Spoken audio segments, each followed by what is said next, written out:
Hey friends, welcome back to This Homeschooling Naturopath. If you're new here, my name's Hannah and I'm a homeschool mom of 3 girls who are 11, 9, and 7, and I'm also a fully qualified naturopath living in New Zealand.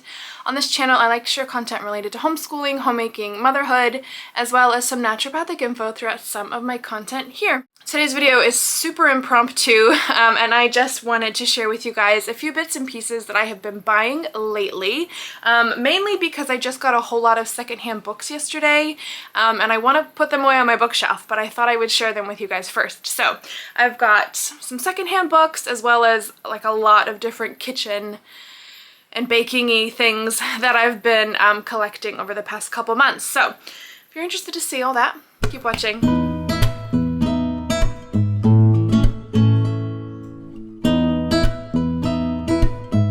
So this is a super impromptu and unplanned what I've been buying lately haul. I'm filming this at about 8 a.m. on a random Saturday morning. My kids are only just now all waking up and going in to the lounge. I've been up since, I don't know, about 4:30 this morning.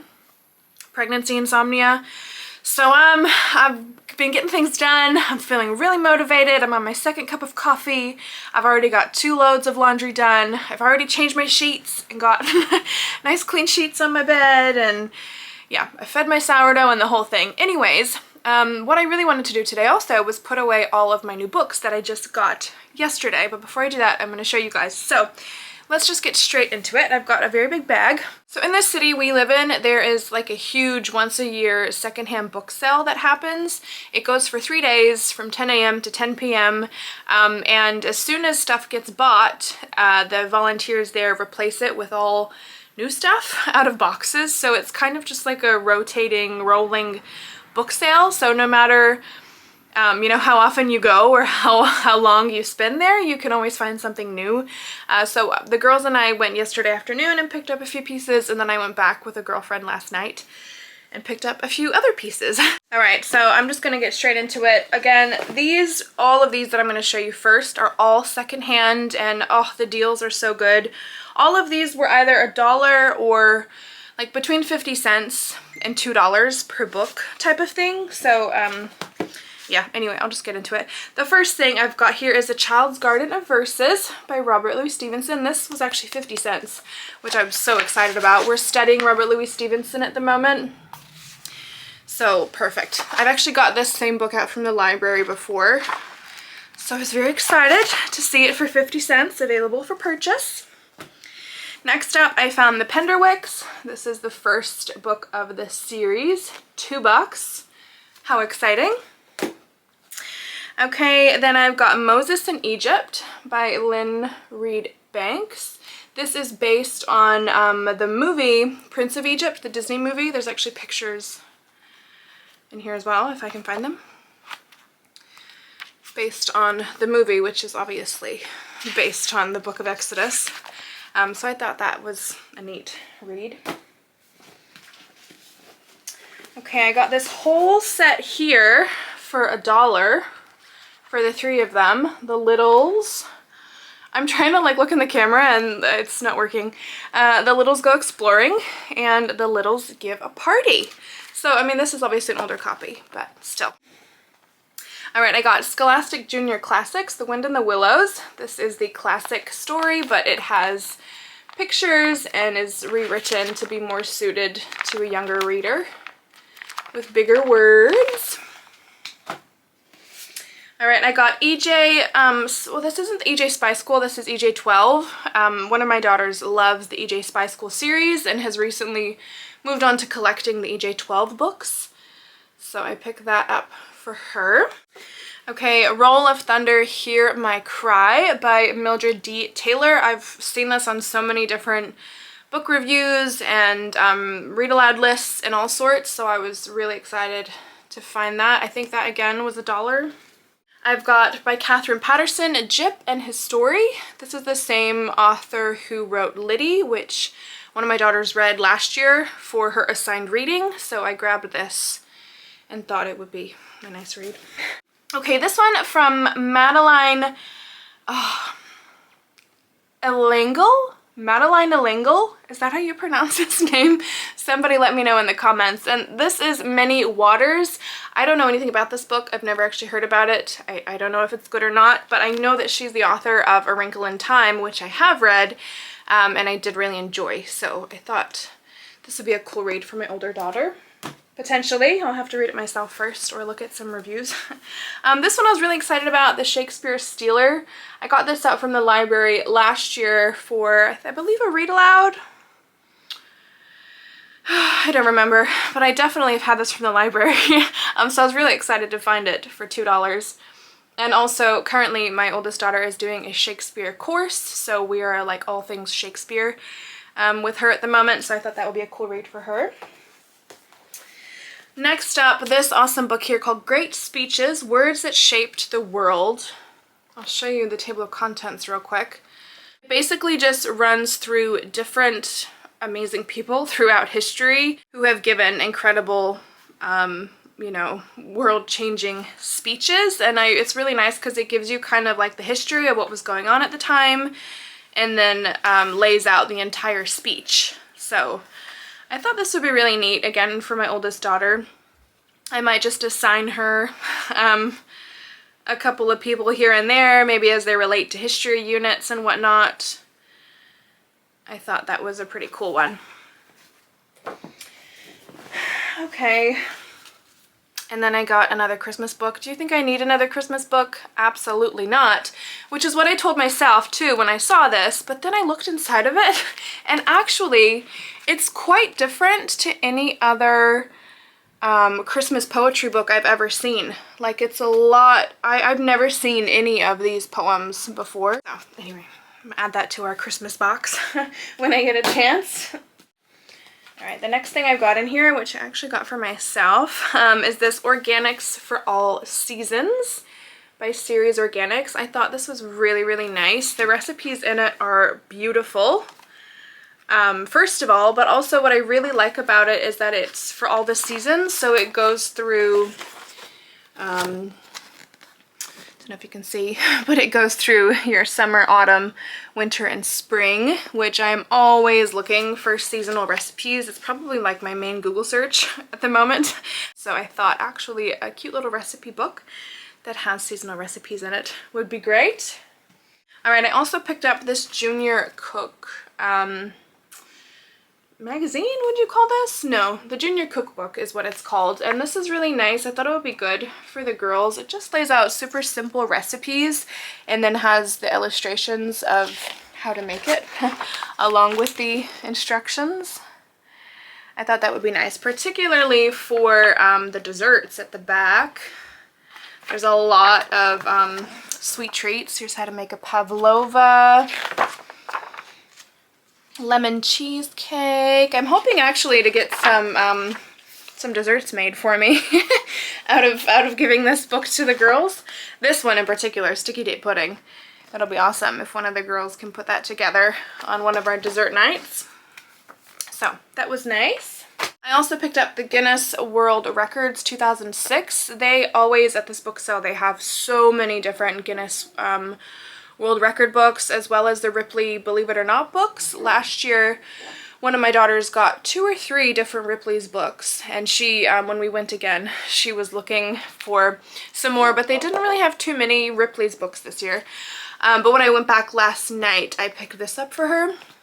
And the reason I chose the 2006 was because we recently watched Super Size Me, and in it was a guy who like set the world record for eating the most McDonald's in the world or something. Oh, here he goes. For eating the most McDonald's in the world. And then I was browsing through the Guinness World books and I saw him there. So I thought she would think that's pretty cool. These are actually awesome reads.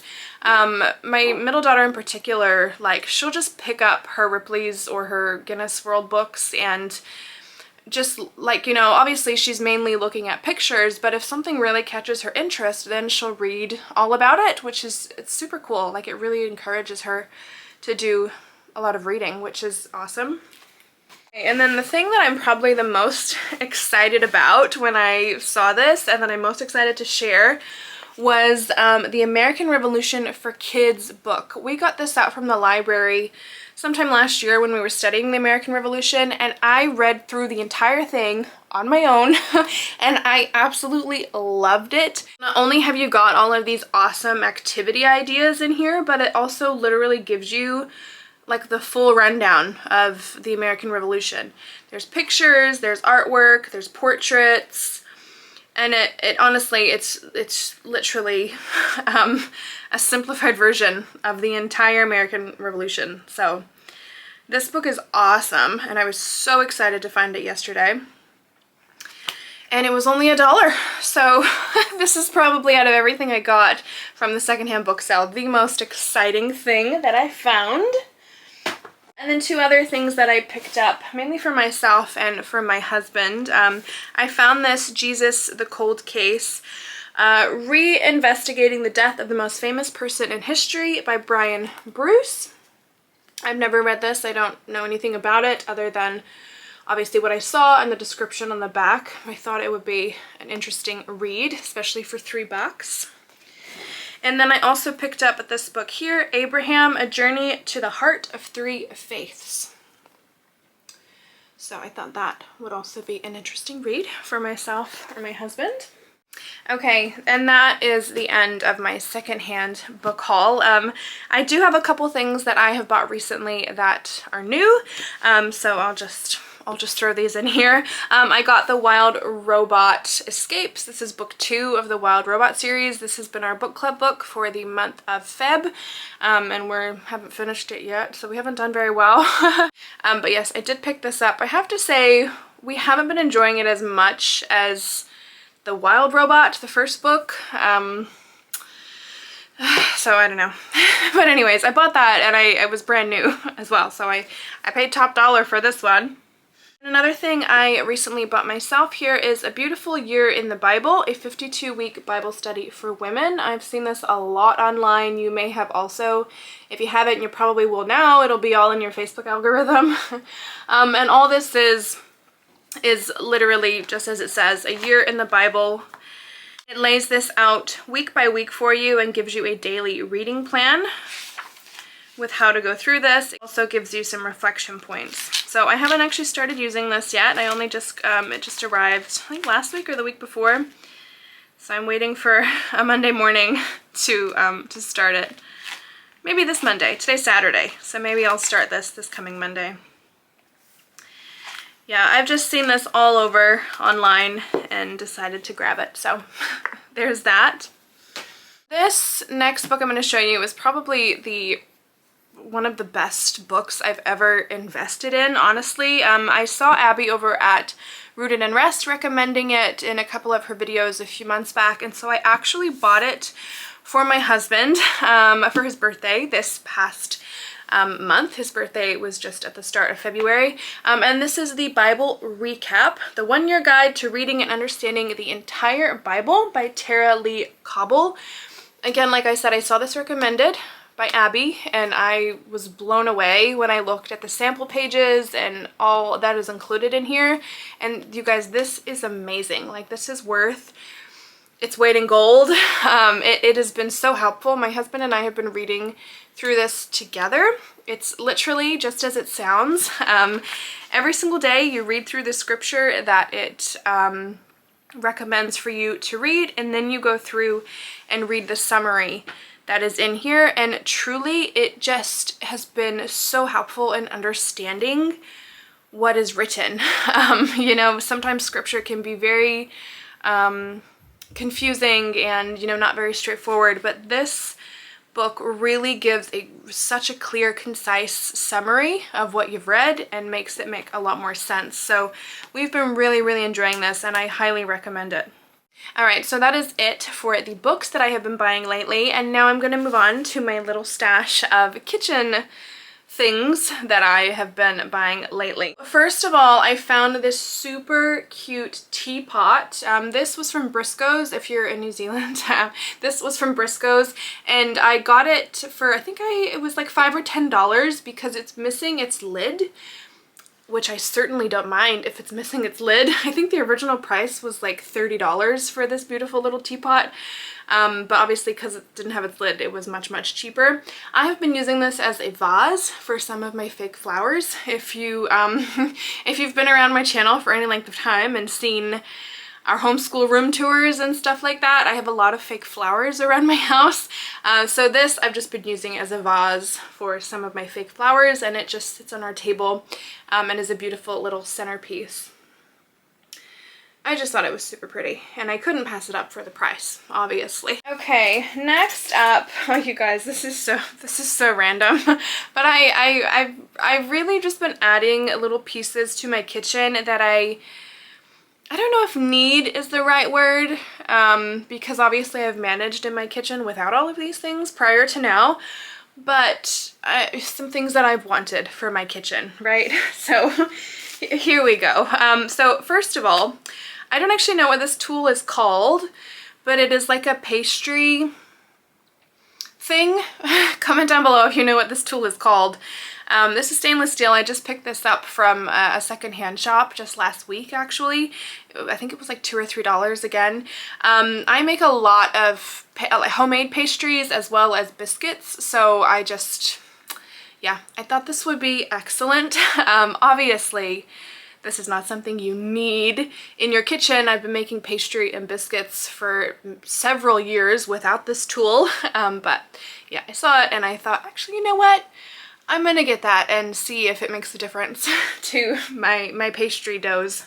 Okay, next up, I have finally invested in some muslin cloths. For the longest time, I have just used tea towels to strain things, even if I'm making herbal medicine or anything that I need to squeeze the juice out of. I just use my tea towels. However, I've finally purchased myself some muslin cloths. This was a pack of 3. This is the only one I've used so far. You can actually tell it's been washed a few times compared to these ones. I've been making a lot of hash browns for breakfast lately.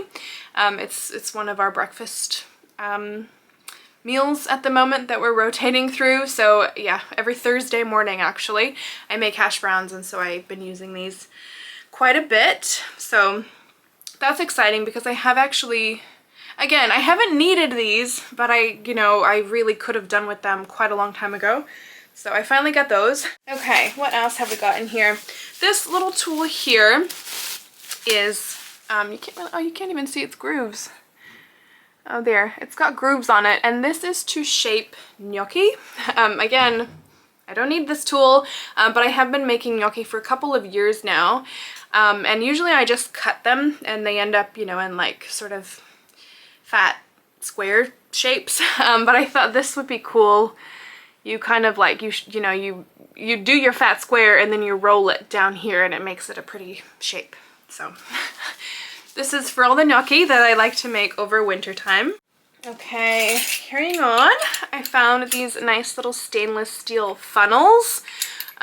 These were also secondhand, and I was super excited because again, typically funnels, I don't know if I'm looking in the wrong place for funnels, but I've only ever had plastic ones, and actually when you're using hot liquid or any type of hot thing in plastic, it's not my preference.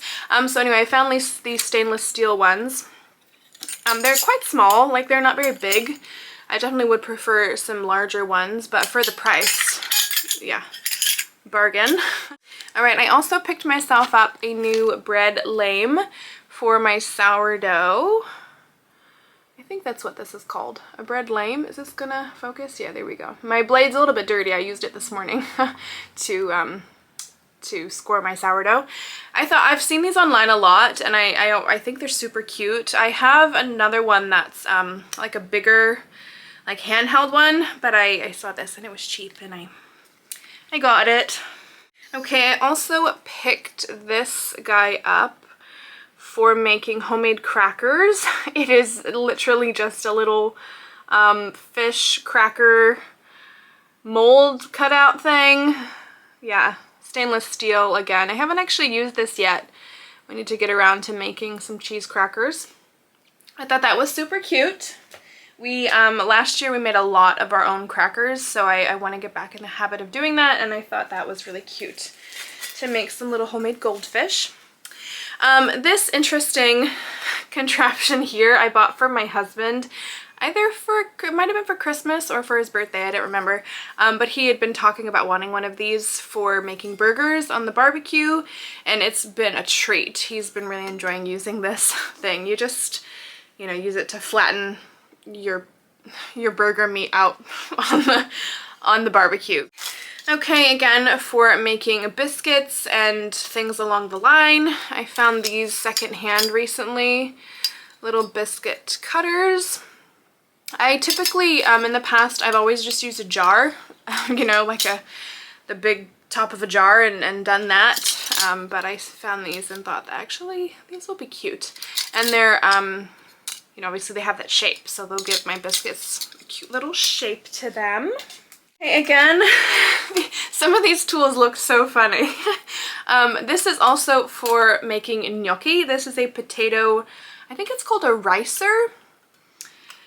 Yeah, I think it's a potato ricer. And you stick your potato in there and then push it down, and then it, you know, all comes out. And that's how you make your gnocchi, I don't know, the proper texture. Again, I've made gnocchi for a couple years now without this contraption, but we'll see how that goes with my gnocchi making.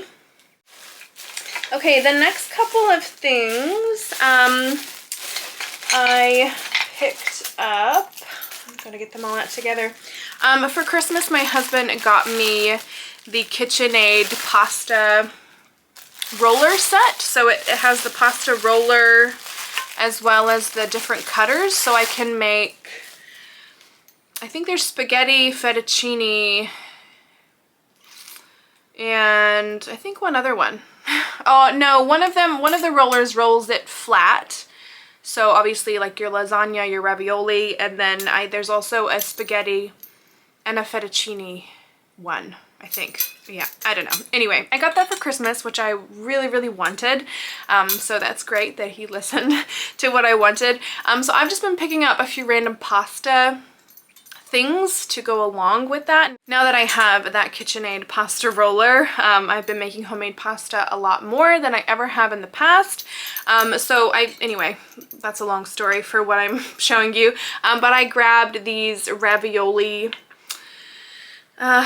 molds, cutters, stamps, I don't know, ravioli things. There's just a couple different shapes here. These again are stainless steel.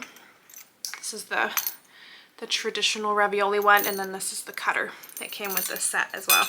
Okay, and then also what I've discovered in my practicing making pasta phase that I've been in the past couple months is that it is very important to dry your pasta once you've cut it. I did not do that the first time I made it, and it was just like a sticky dough ball mess. If you have any homemade pasta making tips, I would actually love if you left them down below, because I'm still very much a novice at making homemade pasta, and I really don't know what I'm doing. If you have a good recipe as well, that would be awesome, because every time I've made homemade pasta now, I've used a different recipe, and I just can't seem to find one that is like really doing the job for me. I don't know. But anyway, what I grabbed is a pasta drying rack as well. I'll put a picture of this up of what it's supposed to look like. So I grabbed that. Again, I haven't had this the whole time. The first couple times I made pasta, I actually just got some hangers that weren't being used out of my closet and hung them up from my cabinets, and then hung all the pasta over those hangers. So I literally had like hangers of pasta hanging from all my cabinets, and yeah, it was great. It was great. But that time the pasta did turn out nicer than it did the time before. So anyways, now I've got a pasta drying rack. So hopefully this will make it easier. Okay, nearly done here. These last few random things. I picked these up recently. They're just little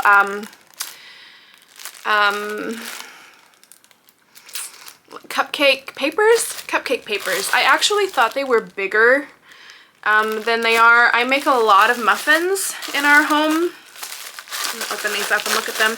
We make a lot of muffins. I probably make muffins at least once a week.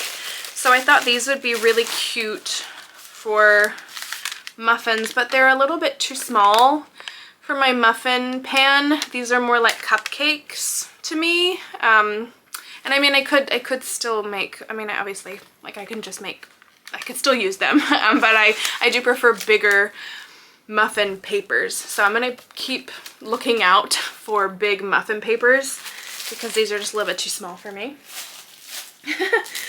Okay, and then last but not least, I also grabbed these cute little stencils for my sourdough. I've seen these online all over.